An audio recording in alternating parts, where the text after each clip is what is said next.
రామకథ చెప్పినా, సుందరకాండ చెప్పినా, సీతమ్మ గురించి చెప్పినా, ప్రత్యేకించి సుందరకాండ జరుగుతున్నప్పుడు హనుమ వచ్చి తీరుతారు.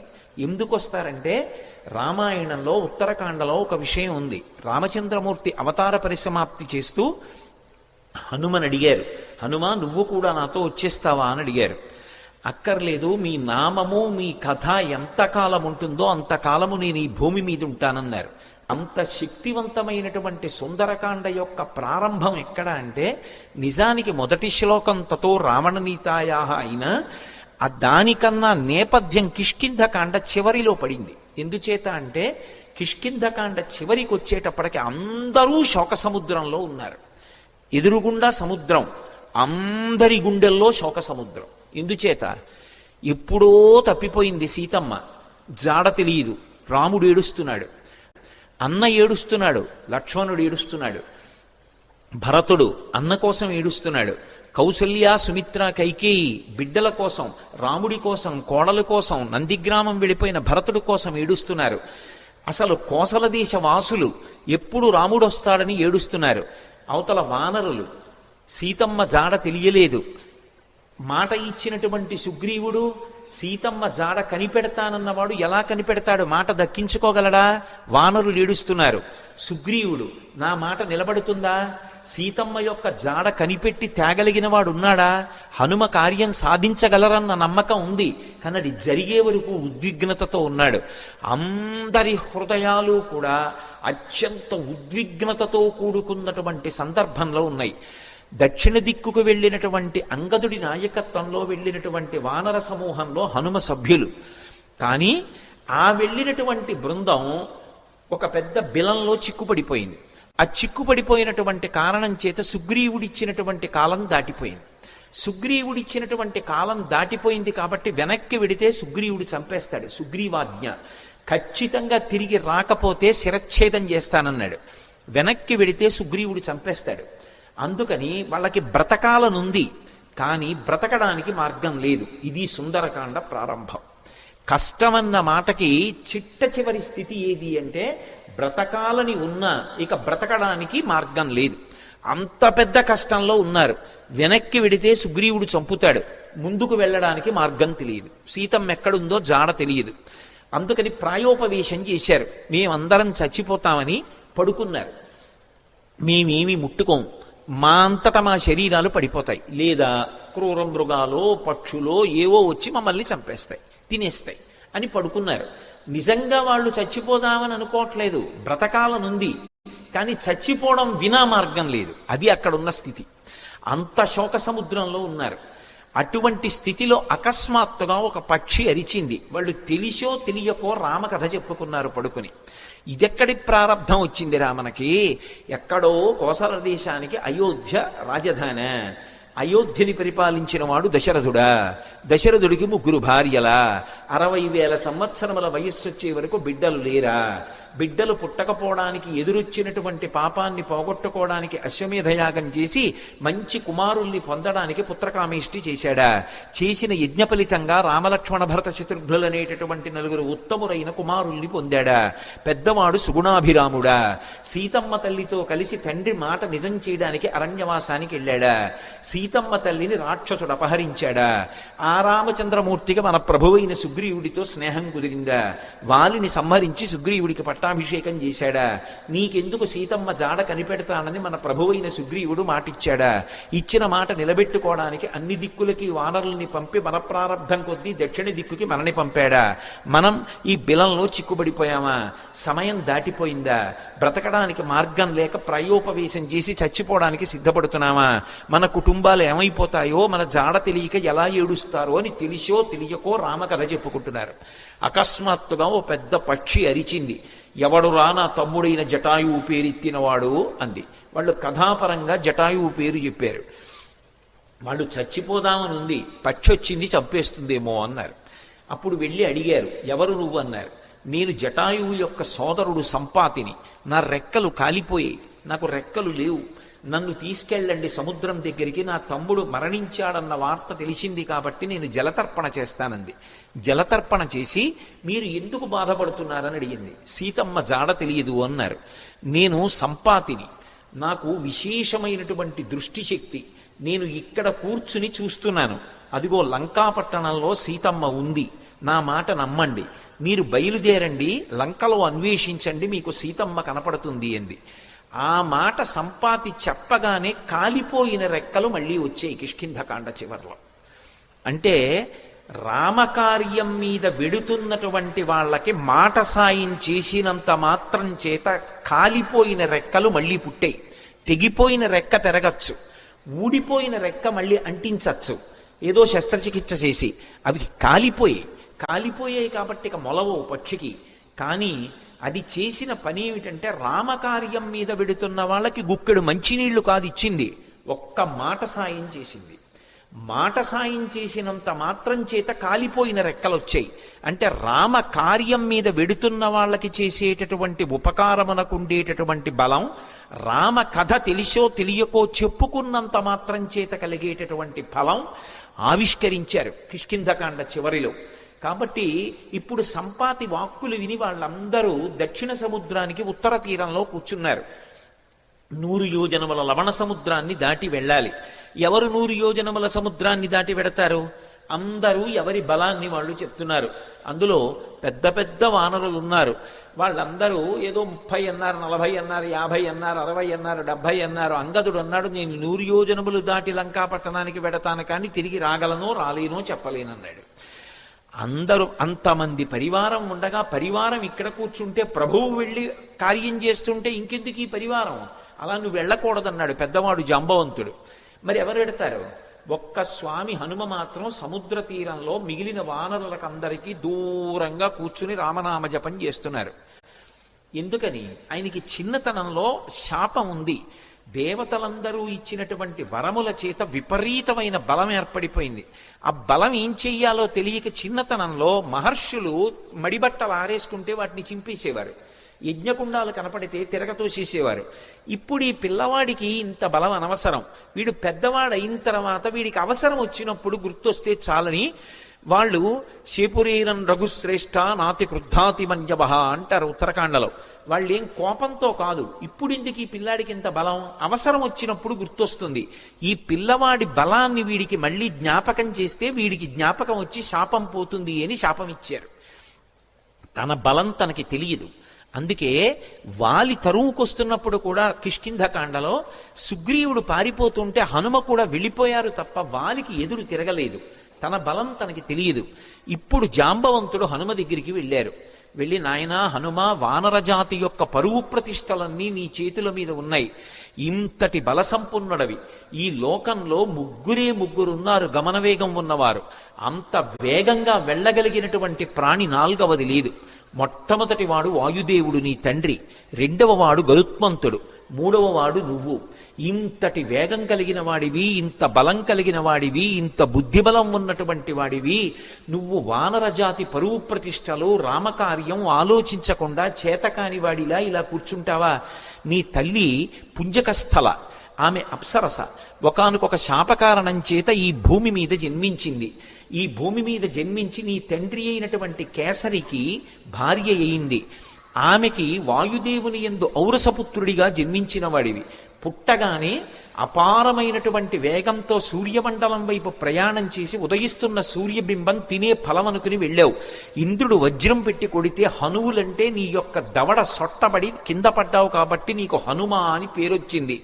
ఆ పేరు ఉంచుకోవాలి అని ఇంద్రుడు పరమ సంతోషంతో తన మెడలో ఉన్న పద్మాల మాల పైకెత్తి ఊపి, ఈ పిల్లవాడికి ఇంకొక పేరు ఉండకూడదు, నా వజ్రం చేత పుట్టిన పిల్లవాడిని కొడితే ఎడమ దవడ సొట్టబడింది కాబట్టి ఈ పిల్లవాడికి హనుమ అని పేరుంటుందన్నాడు. దేవతలందరూ తమ శక్తులు ధారపోశారు. నీ అంత శక్తివంతుడు లోకంలో ఇంకొకడు లేడు. ఇంతటి వేగం కలిగిన వాడివి, ఇంత శక్తి కలిగిన వాడివి, నువ్వు ఇలా కూర్చుంటావా? ఒకప్పుడు నాకు కూడా ఎంతో బలం ఉండేది. వామనమూర్తిగా శ్రీ మహావిష్ణువు ఈ భూమ్యాకాశములనన్నింటినీ ఆక్రమిస్తే ఇంతంతైవటుడింతయై వరుయుతానింతై యభోవీధిపై అంతై తోయదమండలగ్రమణ కల్లంతై ప్రభారాశిపై అంతై చంద్రునకంతయై ధ్రువునిపై అంతై మహర్వాటిపై అంతై సత్యపదోన్నతుండకుచు బ్రహ్మాండంత సంవర్ధి అని పెరిగిపోతే ఆ వామనమూర్తికి త్రివిక్రమావతారానికి 21 మార్లు ప్రదక్షిణం చేశాను నేను. కానీ ఇప్పుడు వృద్ధుణ్ణైపోయాను, బడలిపోయాను, 100 యోజనములు దాటలేను. కాబట్టి పిల్లవాడివి, శక్తివంతుడవు, నువ్వు శక్తి పుంజుకొని బయలుదేరాలని జాంబవంతుడు హనుమతో మాట్లాడి ఒక మాట అన్నాడు. హనుమాన్ హరిరాజస్య సుగ్రీవస్య సమోహ్యపి రామలక్ష్మణయోశ్చాపి తేజసాచ బలీనచ. జాంబవంతుడు రామాయణంలో ఏదైనా చెప్పాడు అంటే దానికి ఒక ప్రమాణం ఉంటుంది. ఎందుకంటే సృష్టికర్త అయిన బ్రహ్మగారు ఆవలిస్తే బ్రహ్మగారి అంశతో బయటికి వచ్చినటువంటి వాడు.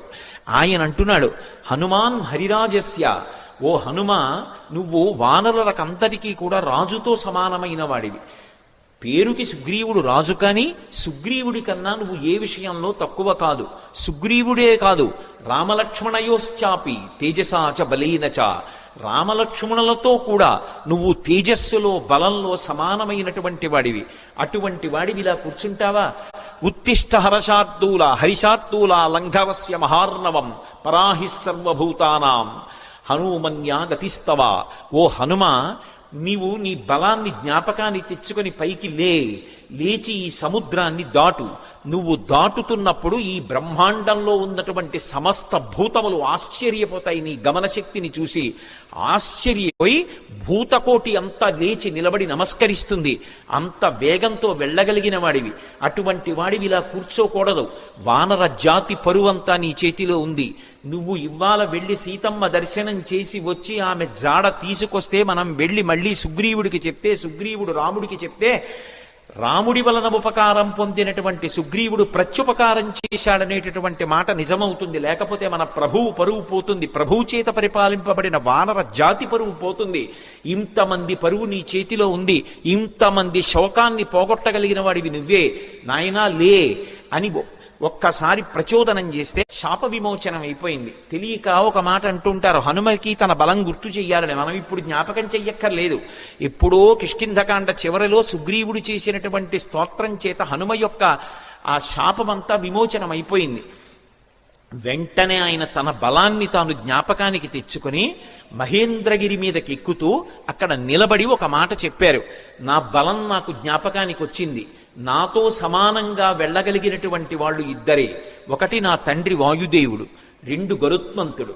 నేను ఎంత వేగంగా వెడతానంటే సూర్యుడు ఉదయాద్రి మీద ఉదయించి ప్రయాణం ప్రారంభం చేసినప్పుడు సూర్యుడితో పాటుగా ప్రయాణం ప్రారంభం చేసి సూర్యుడు మధ్యాహ్నానికి ఆకాశం మధ్యలోకి వచ్చేటప్పటికి నేను పశ్చిమాద్రికి వెళ్ళి పశ్చిమాద్రిని ముట్టుకుని మళ్ళీ తిరిగి వచ్చి మధ్యాహ్నం సూర్యబింబాన్ని కలవగలను.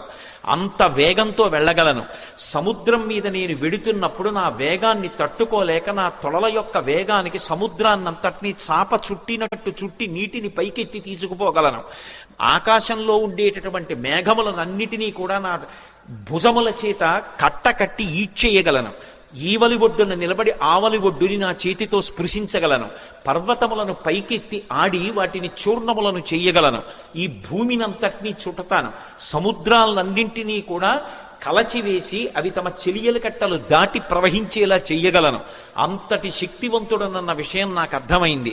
ఇప్పుడు నేను లంకాపట్టణానికి బయలుదేరుతున్నాను, మీరు నిశ్చింతగా ఉండండి మహేంద్రగిరి మీద నిలబడి సవేగవాన్ వేగ సమాహితాత్మ హరిప్రవీర పరవీరహంత మనస్సమాధాయ మహానుభావో జగామలంకాం మనసా మనస్వీ అని పూర్తి చేశారు మహర్షి కిష్కింధకాండ. ఆ హనుమ ఇంకా లంకాపట్టణానికి తన శరీరంతో వెళ్ళాలి. కానీ ఆయన అత్యంత ఉత్సాహంతో తన మనసుతో ఏనాడో చేరిపోయారు లంకాపట్టణానికి. శోకం అన్నది ఎక్కడుంటుందంటే మనసులో ఉంటుంది. ఆ శోకం పోవడానికి మార్గం ప్రయత్నం ఎక్కడుంటాయంటే మనసులోనే ఉంటాయి. ఆ మనసు పరిపుష్టం కావాలంటే, మళ్ళీ అటువంటి తేజస్సుని పుంజుకోవాలంటే, ఎంత కష్టాన్నైనా దాటగలగాలంటే హనుమ యొక్క అనుగ్రహంతో, సీతారాముల అనుగ్రహంతో మనసు ప్రచోదనం పొందాలంటే సుందరకాండ చదవండి అని చెప్తారు. ఇంతమంది వానరులు ఉత్తర తీరంలో నిలబడిపోతే ఒక్క హనుమ మాత్రం ఎంత ఉత్సాహంగా వెడుతున్నారంటే శత్రుపురానికి మనసుతో ఆయన చేరిపోయారు. ఇక శరీరంతో వెళ్ళాలంతే. అంత అద్భుతమైనటువంటి రీతిలో ప్రయాణం చేయడానికి ఆ మహేంద్రగిరి మీద నిలబడినటువంటి స్వామి హనుమ యొక్క స్థితిని ఆవిష్కరిస్తూ సుందరకాండ ప్రారంభం అవుతుంది. ప్రారంభం చేస్తూ మొదటి శ్లోకంలో మహర్షి అంటారు, తతో రావణనీతాయా సీతాయా శత్రుకర్షణ ఈయేష పథమన్వేష్టం చారణాచరితే పథి. చారణలు ప్రయాణం చేసేటటువంటి మార్గం ఏదుందో ఆ మార్గంలో ప్రయాణం చేసి రావణుడి చేత అపహరింపబడినటువంటి సీతమ్మ జాడ కనిపెట్టడానికి స్వామి హనుమ శత్రుకర్షణుడై సంకల్పమును చేసి ఉన్నారు. ఎవ్వరూ చెయ్యలేనటువంటి సంకల్పం. అవతల దుర్నిరీక్షుడైనటువంటి రాక్షసుడు, అపారమైనటువంటి తపస్సు చేసినవాడు, కాంచనలంకకి అధిపతి, 100 యోజనముల సముద్రాన్ని దాటి వెళ్ళాలి. ఆవలి ఒడ్డున దిగిన దగ్గర నుంచి విచ్చుకత్తులు పట్టుకుని రాక్షసులు నిలబడతారు. ఎవడి తేజస్సు చూసినంత మాత్రం చేత యమధర్మరాజు గారు కూడా కాకిలో దూరి పారిపోయాడో అంతటి మహాతేజస్ సంపన్నుడు. తన జీవితం మొత్తం మీద రామచంద్రమూర్తి చేతిలో చనిపోకముందు అతను ఓడిపోయింది 2 చేతిలోనే. ఒకటి వాలి చేతిలో ఓడిపోయాడు, 2 కార్తవీర్యార్జునుడి చేతిలో ఓడిపోయాడు. దిక్పాలకుడిని కూడా ఓడించాడు, దేవతల్ని ఓడించాడు, ఇంద్రుణ్ణి ఓడించాడు. అంతటి శక్తివంతుడు, దుర్నిరీక్షుడు, అసలు చూడ్డం కూడా సాధ్యం కాదు. అంతటి తేజస్సుతో వెలిగిపోతుంటాడు. కొన్ని కోట్ల మంది రాక్షసులు నిరంతరం పరివేష్టించి ఉండి లంకాపట్టణాన్ని కాపలా కాస్తూ ఉంటారు. అటువంటి లంకాపట్టణంలో అతను ప్రాణ సమానంగా భావించి దాచినటువంటి సీతమ్మ యొక్క జాడ కనిపెట్టాలనేటటువంటి సంకల్పం చేసుకుని బయలుదేరుతున్నారంటే అటువంటి సంకల్పం చెయ్యగలిగినటువంటి వాడు వేరొకడెక్కడుంటాడు. అందుకని ఈయేష, ఎంత గొప్ప సంకల్పం చేశారు. అందుకని ఈయేష పథమన్వేష్టం చారణాచరితే పథి. చారణాచరితే పథి అంటే చారణులు అంటే దేవగాయకులు. రామాయణంలోనే అనేక చోట్ల వాళ్ళ ప్రస్తావన వస్తుంది. శంకర భగవత్పాదులు చేసినటువంటి నవరత్నమాలికా స్తోత్రంలో కూడా చారణుల గురించినటువంటి ప్రస్తావన ఉంటుంది. చారణులు ఎప్పుడు శుభవార్తలు చెప్తూ ఉంటారు. సుందరకాండ ప్రారంభమే శుభవార్తలు దేవతలకి చెప్పేటటువంటి చారణుల యొక్క ఒక్కసారి వాళ్ళ స్మరణతో ప్రారంభమవుతుంది. అంటే సుందరకాండ ఎవరు చదువుతున్నారో ఎవరు వింటున్నారో వాళ్ళు శుభవార్త వింటారు అన్నది అన్యాపదేశంగా వాల్మీకి మహర్షి జాతికి ఇస్తున్నటువంటి అభయం. ఆ చారణులు దేవగాయకులు.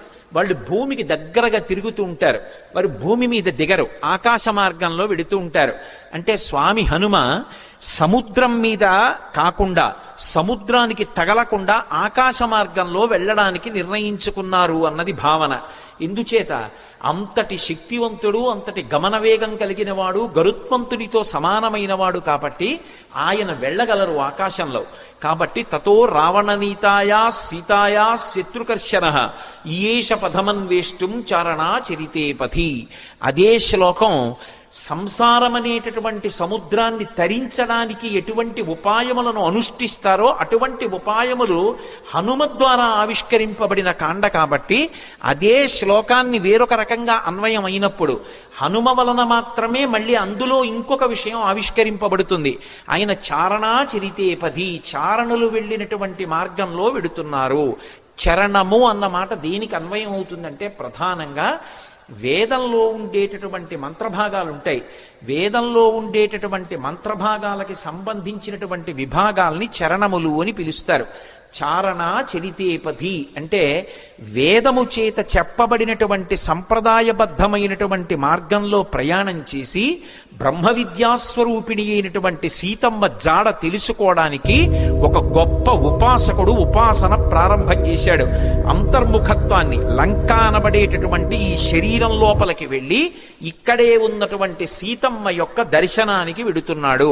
అలా వెడుతున్నవాడు మహాసాధకుడు, మహాపురుషుడు.